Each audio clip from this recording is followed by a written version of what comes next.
কাল থেকে পুজোর ছুটি। আদিবাসী গ্রাম্য স্কুলের এক শ্রেণীকক্ষে শ্রাবণী আন্টি খুদে বাচ্চাগুলোকে প্রশ্ন করলো, কিরে খুব মজা করবি তো তোরা ছুটিতে? কয়েকজন হ্যাঁ বলে ঘাড় নাড়লেও বেশিরভাগ ছাত্রছাত্রী চুপ। কি ব্যাপার, তোদের মজা হচ্ছে না এতগুলো দিন ছুটি?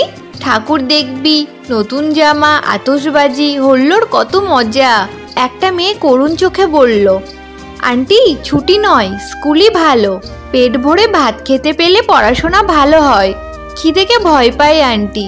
শুনে শ্রাবণীর চোখে জল। একদিন মেনুতে ডিম হয়েছিল। ক্লাস 6-এর এক ছাত্রী নিজে না খেয়ে ডিমটা লুকিয়ে বাড়িতে নিয়ে যাচ্ছিল। দেখে অবাক শ্রাবণী। তাকে ডাকতেই মাথা নিচু করে ছাত্রীটি বলেছিল, আমরা খুব গরিব, বাবার কাজ নেই, বাড়িতে ছোট ভাইকে না দিয়ে কি করে আমি একা খাবো ম্যাডাম? তাই তো আমি ভাইয়ের জন্য ডিম নিয়ে গেছিলাম। ভাই খেয়ে অনেক খুশিও হয়েছিল।